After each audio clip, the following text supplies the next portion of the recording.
Hi, Pastor Ed here. We live in a day when there is the temptation to give up, to quit. We become bored, tired, worn out. You find this feeling in the Old Testament in the book of Deuteronomy. Moses has led the people of Israel toward the promised land in the wilderness for 40 years. And over again, the people want to give up. Facing all those hardships, they want to go back and be slaves in Egypt. But Moses will not quit. He will not give up. Through the power of God, he continues to lead those people toward the promised land. And then you read in Deuteronomy chapter 29, the time came for the people to go across the river to the land of milk and honey. But God told Moses, Moses, you will not go over to the land of milk and honey. It's time for you to come home. Well, Moses gave his farewell address to the people. He shared with them that he would not be going with them, that Joshua would lead them across the river to that land of milk and honey. When the people heard that, they wanted to give up again. They wanted to quit because Moses was not going to be their leader. And then in chapter 29 of Deuteronomy, Moses said to the people, this day you must make a choice between death and life. But for me, I choose life. And so this morning, I would like for us to consider not giving up and not quitting, but to choose life like Moses. I want us to choose life in three areas: life within our country, to choose life within the church, and choose life as individuals. First, the country. We need to remember that our country has been through many hardships since our beginning. On that cold day at Valley Forge with George Washington, there was a tendency for the soldiers to quit and to give up. But George kept them going toward their victory. Our country has faced the Civil War, World War I, World War II, the Great Depression, Vietnam. We've faced many wars, and now we're facing a new war with an invisible enemy in the coronavirus. And sometimes in our day, we have that tendency to be tired and worn out and to give up and to quit. And so this morning, I want us to, again, realize, beginning with the country, that our country has not given up and our country has not quit. And we're called also not to quit and not to give up as a country. Let me read to you a poem written by Edgar Guess. He's from Detroit, Michigan.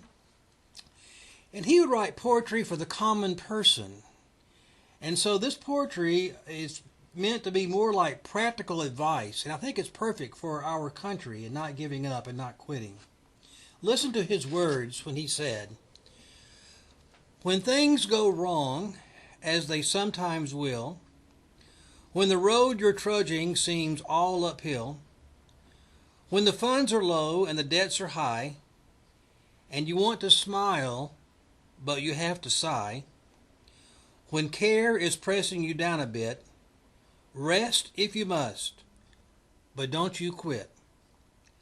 Life is strange with its twists and turns, and everyone sometimes learns as many a fellow turns about, when he might have won had he stuck it out. Don't give up.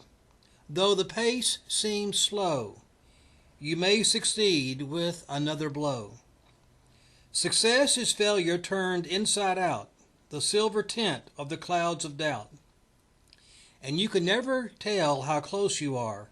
It may be near when it seems afar. So stick to the fight when you're hardest hit. It's when things seem worse that you mustn't quit.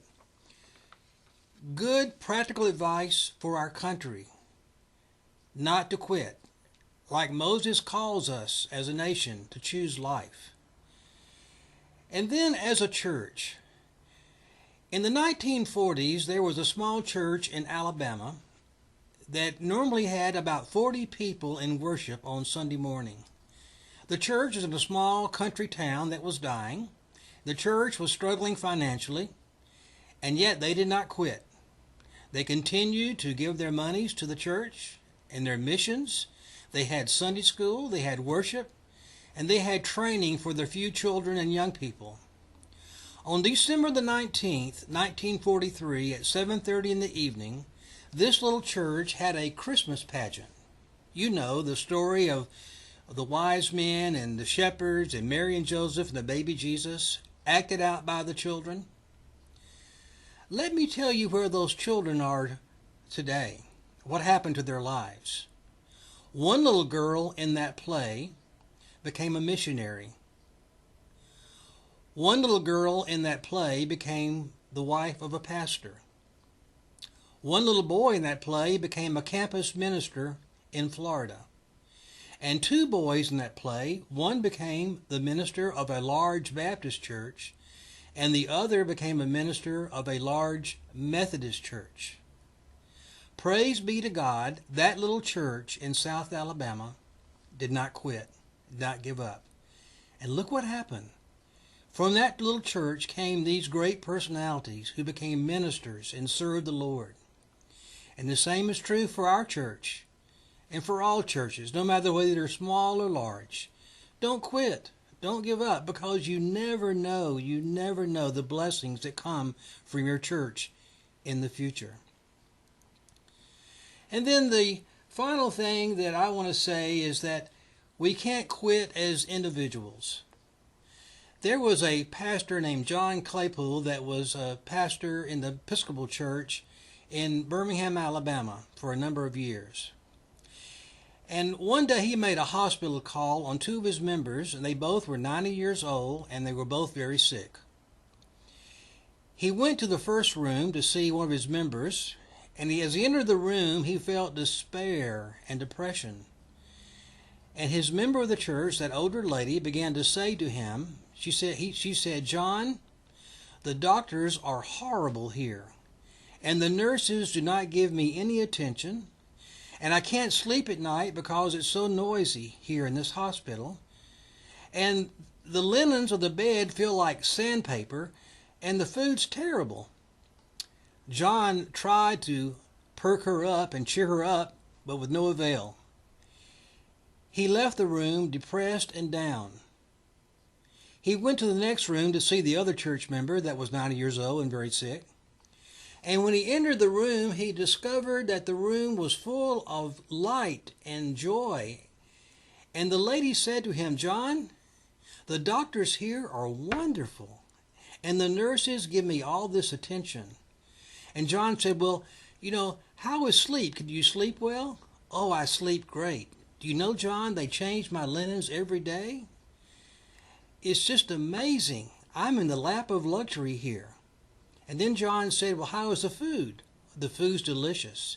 John, they bring my food on a tray, and I have a menu, and I can choose a variety of things. The food is delicious. But John, I'm old now, and my body is weak, and I have many physical problems. And I only have 2 teeth left to chew on the food. But praise be to God, they both hit. They both hit. Look at this woman. She chooses life. So 2 rooms. One woman chooses despair. She chooses death and darkness, but the other woman chooses life and light. And that seems to be our choice as individuals. We can make the choice ourselves. So there you have it this morning. As a nation, we are called not to give up and choose life. As a church, we are called not to give up, choose life. And as individuals, not to give up and choose life.